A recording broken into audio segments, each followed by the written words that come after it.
కొన్ని మాటలను మనము జ్ఞాపకం చేసుకునే ముందు మనకు ఒక విషయాన్ని రాత్రి తెలియచేయడానికి ప్రభు ఇష్టపడుతూ ఉన్నాడు. ఒకనాడు ఇశ్రాయేలీలు అరణ్య ప్రయాణంలో ఉన్నప్పుడు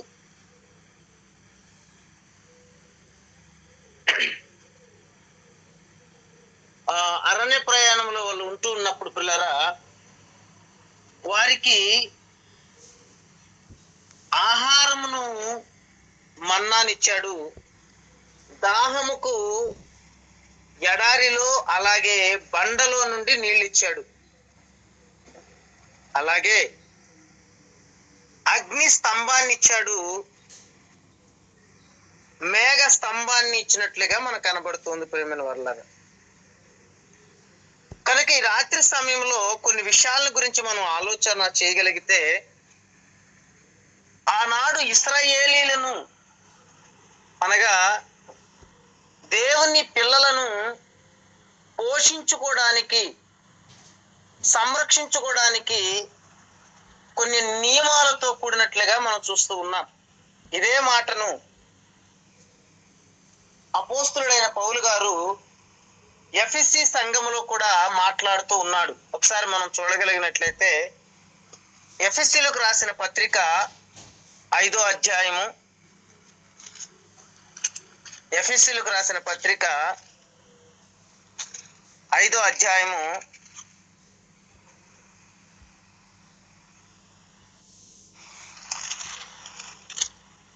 29వ వచనాన్ని మనం జాగ్రత్తగా చూడగలిగినట్లయితే, తన శరీరమును ద్వేషించుకున్నవాడు ఎవడునూ లేడు, కానీ ప్రతివాడును దానిని పోషించి సంరక్షించుకొనును. మనము క్రీస్తు శరీరమునకు అవయములమై ఉన్నాము గనుక అలాగే క్రీస్తు కూడా సంఘమును పోషించి సంరక్షించుచున్నాడు. ఏమండి, ఇక్కడ రెండు విషయాల గురించి ప్రభు పరిశుద్ధాత్మ చేత వ్రాయిస్తూ ఉన్నాడు.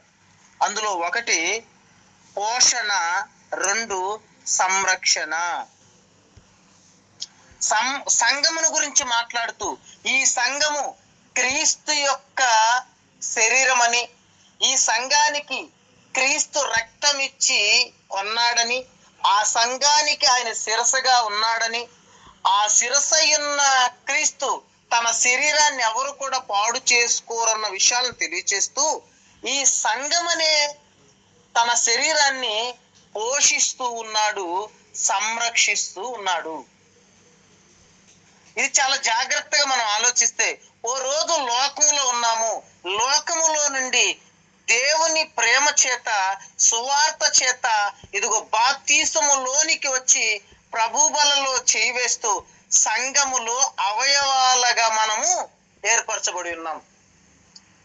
సంఘమనే ఏమంటే ఈ రాళ్లతో కట్టిన మందిరాల గురించి ప్రస్తావించట్లేదు, కానీ అక్కడికి వచ్చిన దేవుని రక్తముతో కడగబడిన మందిరమును అనే మనల్ని బట్టి రాస్తున్నాడు.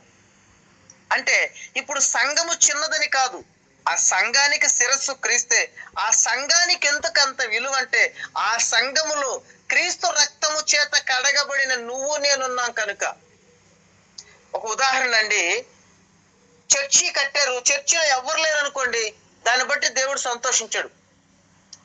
ఎందుకంటే అక్కడికి క్రీస్తు రక్తముతో కడగబడిన శరీరములలో అవయవాలుగా అక్కడ చేర్చబడినప్పుడు ఆ సంఘము, ఆ సంఘానికి క్రీస్తు శిరస్సుగా ఉంటున్నట్లుగా మనం చూస్తూ ఉన్నాం. కనుక ఈ రాత్రి సమయంలో ప్రియమైన దేవుని వర్లరా, ఇక్కడ రాయబడుతున్న మాట సంఘము అనే మనలని పోషించి సంరక్షించుచున్నాడు. ఎప్పుడైతే క్రీస్తు రక్తములోనికి మనం వచ్చామో, రక్తము చేత కడగబడ్డామో, మనల్ని ఎలా పోషిస్తున్నాడు, ఎలా సంరక్షిస్తున్నాడు అని ఒకవేళ ఆలోచిస్తే, ఊహలకందనంత దేవుని ప్రేమ మన కళ్ళ ముందు దేవుడు కనపరచడానికి చూస్తూ ఉన్నాడు. ఈ రాత్రి దేవుడు ఎలా పోషించాడు, ఒకనాడు ఎలా పోషించాడు, ఈ రోజు మనల్ని ఎలా పోషించాడు అర్థం చేసుకోవడానికి ప్రయత్నం చేస్తే, ఏమండి, పూర్వపు దినాలలో మన పూర్వీకుల విషయంలో దేవుడు ఎలా పోషించాడు, సంరక్షించాడు అనే విషయాలను చూస్తూ అంతకంటే గొప్పగా మనల్ని పోషిస్తున్నాడు అని లేఖనాలను బట్టి మనం ముందుకు వెళ్దాం. నెహెమ్యా గ్రంథము 9వ అధ్యాయము, నెహెమ్యా గ్రంథము 9వ అధ్యాయము 19వ వచనాన్ని జాగ్రత్తగా చూద్దామండి. 19వ వచనము. నన్ను ఎవరైనా బైబిల్ చదవగలిగిన వాళ్ళు ఉంటే చదవండి తల్లి. నెహెమ్యా గ్రంథము 9వ అధ్యాయము 19వ వచనం.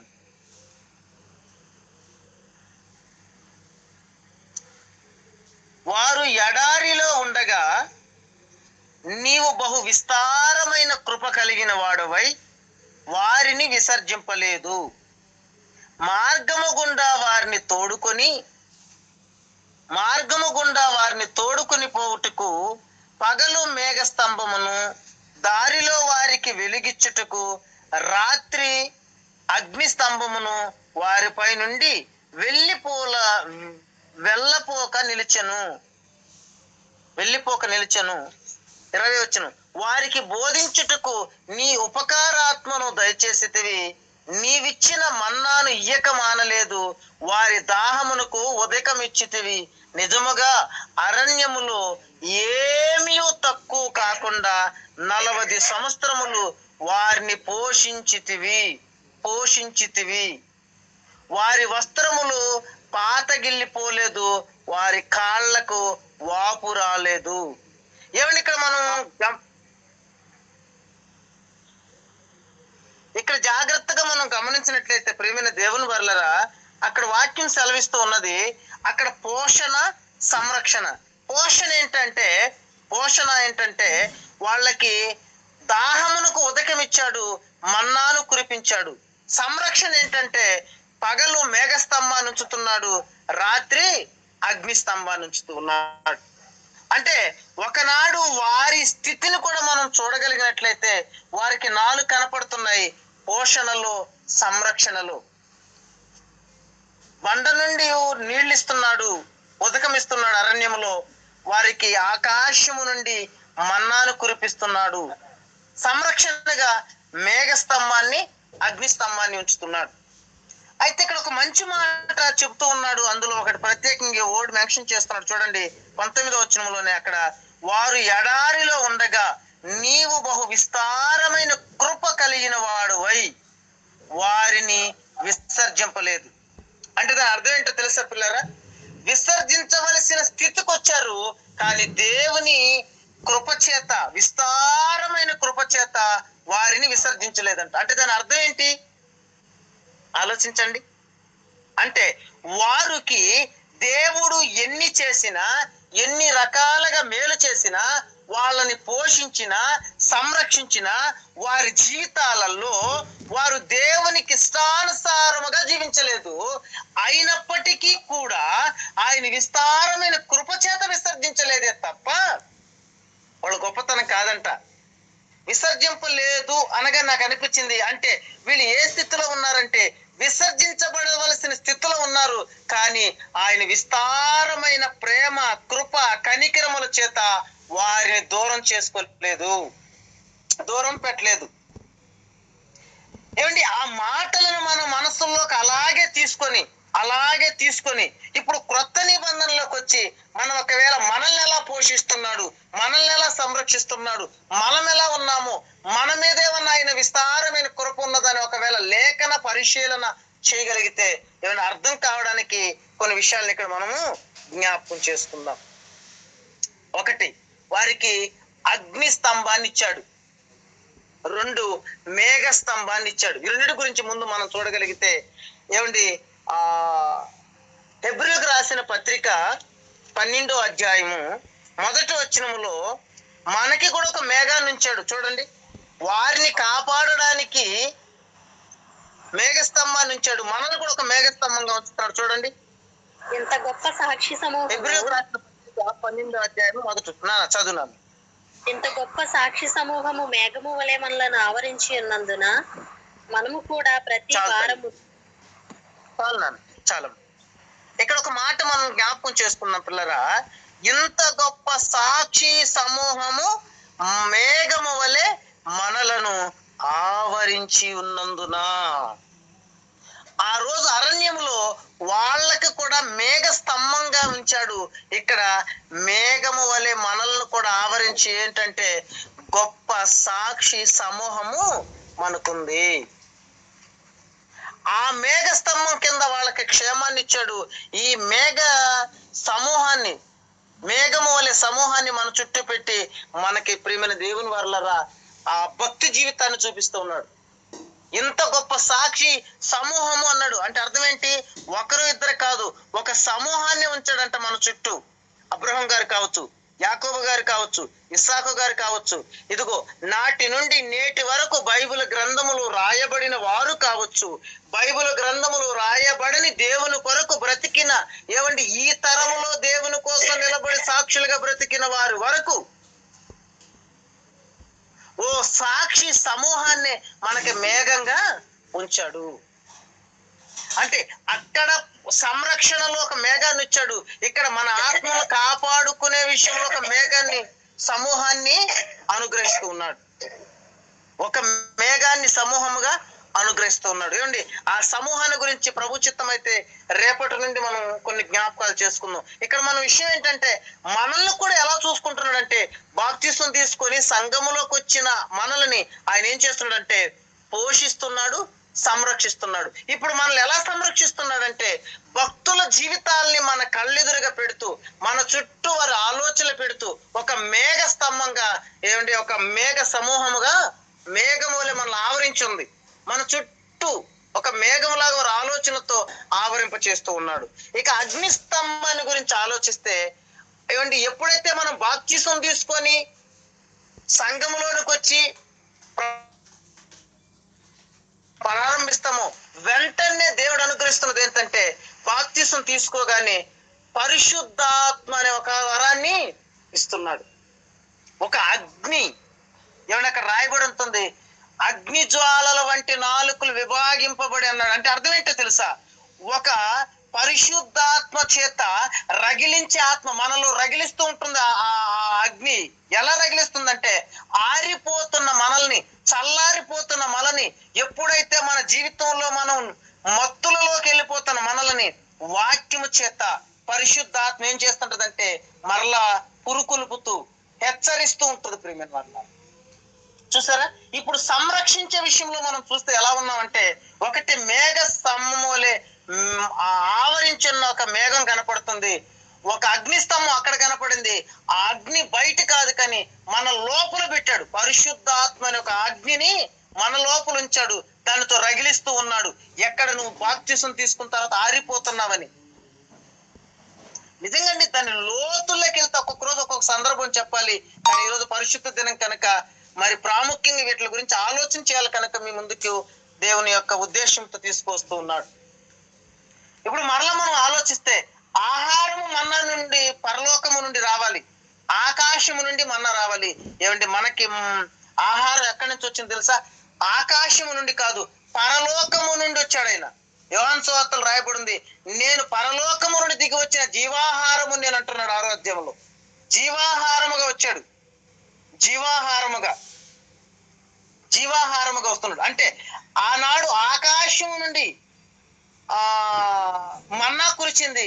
ఈ రోజు మనకి పరలోకము నుండి పరిశుద్ధుడైన ప్రభు యొక్క శరీరమే మనకు ఆహారముగా ఈ భూమి మీద పంచిపెడుతూ ఉన్నాడు సంఘాల్లో. ఏమండి ఆ రక్తాన్ని మనం చూస్తున్నప్పుడు ఆ రోజు నీళ్లే వచ్చాయి, ఈ రోజు శక్తి కలిగిన యేసు రక్తాన్ని మన కొరకు ఇచ్చి ఉన్నాడు. ఏమండి ఈ సమయాన్ని బట్టి మనం ముందుకెళ్తున్నాం ఆలోచన జ్ఞానముతో. ఆనాడు వాళ్ళకి అగ్నిస్తంభం, మేఘస్తంభం, నీళ్లు, మన్నా. ఈ రోజు కూడా పరిశుద్ధాత్మ భక్తుల జీవితాలు, యేసుక్రీస్తు ప్రభు వారి యొక్క శరీరము, రక్తము మన కళ్ళ ముందుకు తీసుకొచ్చాడు. అంటే సంఘమును ఆయన పోషిస్తూ సంరక్షిస్తూ ఉన్నాడు. ఇప్పుడు మనం ఆలోచించాల్సిన విషయం ఏంటంటే, ఆ రోజు ఇశ్రాయేలీయుల విషయంలో దేవుని విస్తారమైన కృప చేత వారిని విసర్జించలేదు. ఒకవేళ ఈ రోజు మన విషయంలో చూస్తే బాప్తిసం తీసుకొని ప్రభు బలలో చేవేసి మరలా రాత్రి మనం వాక్యం విన్నాం, మరలా లోకం వైపు మనం చూస్తున్నప్పటికీ కూడా ఆయన దీర్ఘశాంతము చేత మన ఎడల ఏం చేస్తున్నాడంటే పిల్లరా, అంతకంటే విస్తారమైన కృప చేత మనల్ని విసర్జించటలేదు. మనం ఒకవేళ విసర్జించబడలేదంటే కారణము మన గొప్పతనము, మన మంచితనము కాదు, కానీ మనలో ఇంకా ఆయన ప్రేమ కొరకు ఎదురు చూస్తూ మనల్ని ఆయన విస్తారమైన కృప చేత దయచేత మనల్ని విసర్జింపలేదు. ప్రేమిన వారలారా, ఏమండి ఆనాటి ఇశ్రాయేలీలు మరలా మరలా గాయ చేశారు. మనం చదువుతూ ఉంటూ ఉన్నాం. ఈ రోజు మనం అలా ఉండకూడదు ప్రేమిన వారలారా. ఎందుకంటే వాళ్ళకి మేఘ స్తంభం ఉంది. ఈ రోజు భక్తులే ఒక మేఘం వల్లే మనకు కనబడుతున్నారు కళ్ళ ముందు. ఆ రోజు వాళ్ళకి బయట అగ్ని స్తంభం ఉంది. ఈ రోజు మన లోపలే పరిశుద్ధాత్మ ఒక అగ్నిని దేవుడు అనుగ్రహించి ఉన్నాడు. ఆ రోజు ఆకాశంలో నుంచి మన్నా తిన్నారు వాళ్ళు. మనము పరలోకము నుండి దిగి వచ్చిన జీవాహారాన్నే తీసుకుంటున్నాం. ఈ రోజు కూడా తీసుకున్నాం ప్రియమైన వారలారా. మరి మన జీవితాల్లో, మన ఆత్మీయ జీవితాల్లో వాక్యాన్ని తెలుసుకుంటున్న మనం, వాక్యాన్ని నేర్చుకుంటున్న మనం, మహనీయుడని యేసు క్రీస్తు వారి ఈ లోకానికి వచ్చి నిన్ను నన్ను పోషించడానికి, సంరక్షించడానికి ఏమండి తన స్వరక్తం ఇచ్చి కొన్నాడు ప్రియమైన వారలారా. స్వరక్తం ఇచ్చి కొన్ని సంఘములోనికి చేర్చుకున్నాడు. ఈ సంఘం అనే మనమే ఒక సంఘం అనే మనల్ని ఏమండి ఎలా పోషిస్తున్నాడు చూసారా, ఎలా సంరక్షిస్తున్నాడు చూసారా. ఎంత అనుకూలతను దేవుడు అనుగ్రహించినప్పటికీ మరలా మనం లోకం వైపు చూడాలనుకొని ఏమండి ఆ విస్తారమైన కృపను, ఆ విస్తారమైన ప్రేమను, ఆ విస్తారమైన దయను మనం పోగొట్టుకుంటే ఏమండి మనం ఏమైపోతాం ప్రేమైన వారలారా. నేను అప్పుడప్పుడు అనుకుంటాను, సహాయము చేసేవారే చెయ్యి ఆపితే ఇక మనకు సహాయం ఎక్కడ దొరకద్దండి. సహాయం చేసే వాళ్ళే చెయ్యి ఏమండి వెనక్కి తీసుకుంటే మనకు సహాయం ఎక్కడ దొరకదు ప్రేమైన వల్ల. అయినప్పటికీ ఆయన దీర్ఘ శాంతము మన ఎడల ప్రేమైన దేవుని వల్ల కోరుకుంటూ ఉన్నట్లుగా నేను చివరిగా ఒక మాట చెప్పి ముగిస్తాను. పేతురు గారు రాసిన 2వ పత్రిక 3వ అధ్యాయము 9వ వచనములో మనం చూస్తున్నాం ప్రేమైన వల్ల. పేతురు గారు రాసిన 2వ పత్రిక 3వ అధ్యాయం 9వ వచనం. కొందరు ఆలస్యమని ఎంచుకున్నట్లు ప్రభు తన వాగ్దానమును గూర్చి ఆలస్యము చేయువాడు కాడు కానీ ఎవడును నశింపవలనని ఇచ్చయింపక అందరూ మారు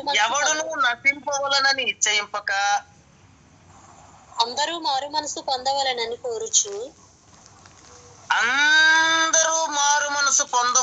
కోరుచు మీ ఎడల దీర్ఘశాంతము గలవాడై ఉన్నాడు.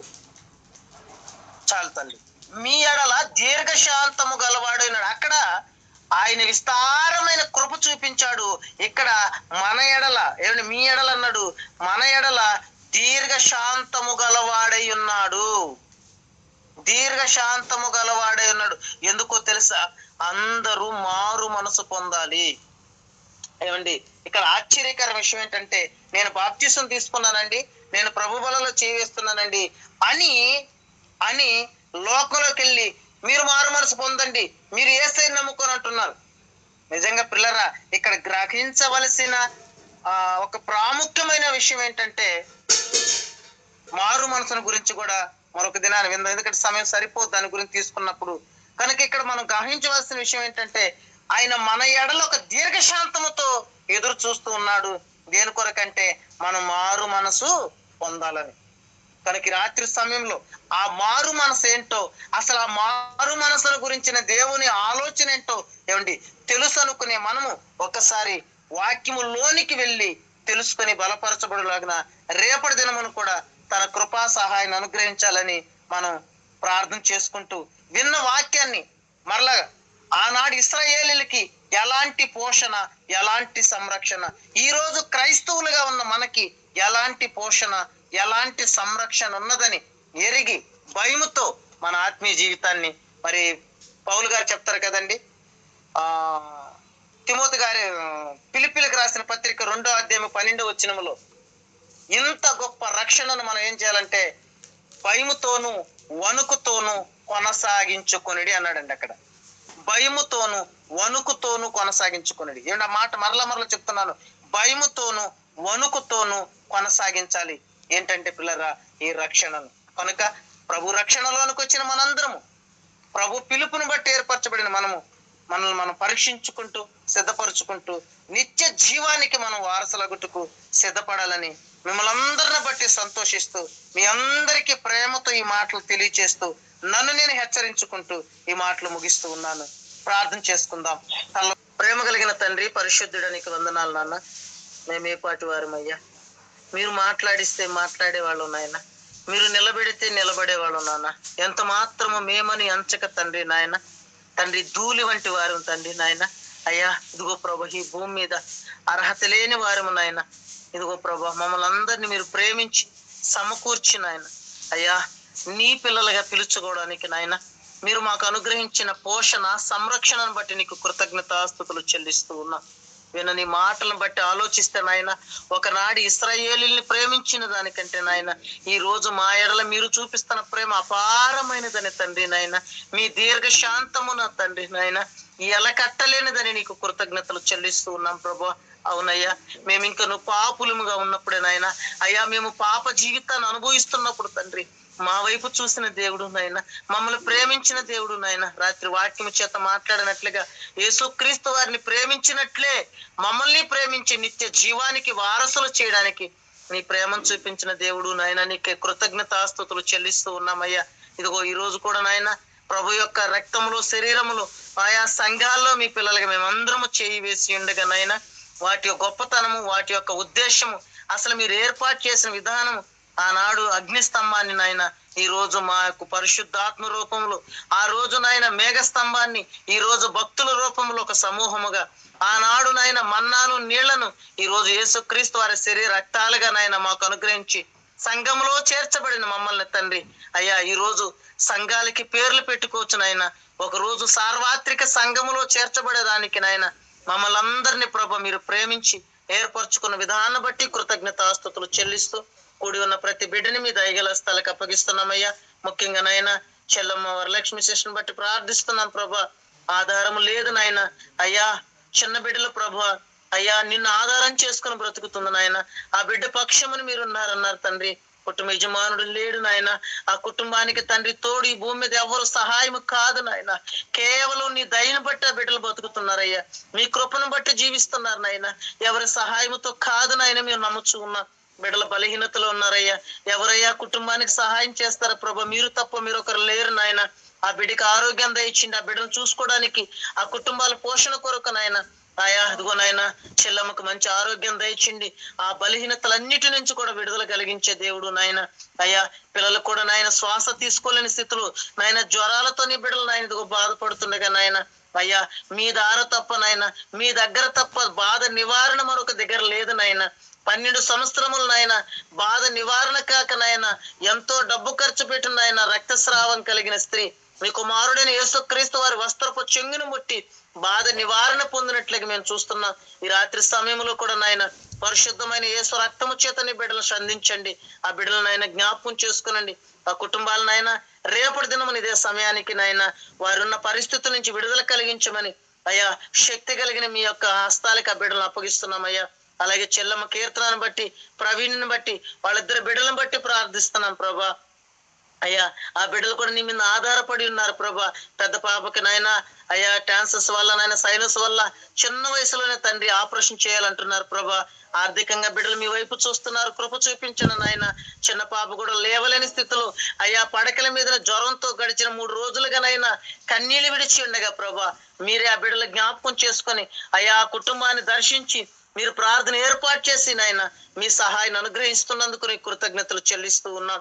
అలాగే నాయన ఇక్కడ చేరిన బిడ్డల్లో ఏ బిడ్డ అయితే నాయన బలహీనత చేత అనారోగ్యము చేత బాధపడుచున్నది నాయన, అయ్యా మీ కృప చేత బలపరచి నాయన భద్రపరిచి కనికరించమని ప్రార్థిస్తున్నాం. ముఖ్యంగా అయ్యా ఇక్కడ ఎవరైతే అయ్యా శరీర ఆశల చేత, ఆలోచన చేత, వ్యసనాల చేత అయ్యా అదిగో నా ప్రభా అయ్యా మీ కొరకు బ్రతకాలన్న ఆశ ఉన్నప్పటికీ తండ్రి అయ్యా పీడించబడుతున్నారు, వారందరికీ కూడా శక్తి కలిగిన యేసు నామములో విడుదల దయచేయమని ప్రార్థిస్తున్నాం ప్రభా. అట్టి బిడ్డల ప్రభా నీ కొరకు సాక్షులుగా తండ్రి, నీ కొరకు ఒక పునాదులుగా నైనా, నీ యొక్క కాడి మోసే బిడ్డలుగా నాయన, ఈ లోకములో నీ పరిచర్య చేసే సాధనములుగా వాడుకున్న నాయన వారిని, వారి కుటుంబాలని మీరు జ్ఞాపకం చేసుకోమని ప్రార్థిస్తూ ఉన్నాం.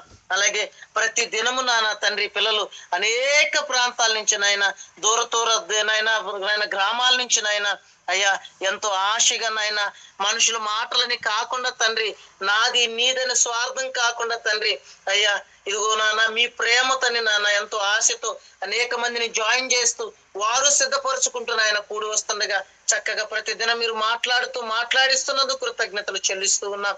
ఈ రాత్రి సమయంలో కూడా నీ బిడ్డలందరినీ, కుటుంబాలని మీ దయగల హస్తాలకు అప్పగిస్తున్నామయ్యా. వారు చేస్తున్న పని బాటల్లో, ప్రయాణంలో, ఉద్యోగంలో, అవసరతల్లో తండ్రి ఆయా వాతావరణ అనారోగ్యాల్లో నాయన మీ కృప చూపించమని బ్రతిమలు ఆడుకుంటూ ప్రార్థిస్తూ అయ్యా అమ్మ కూడా ఎంతో బలహీనంగా ఉంది నాన్న, ఆ బిడ్డ వృద్ధాప్యములు మీ తోడుంచండి.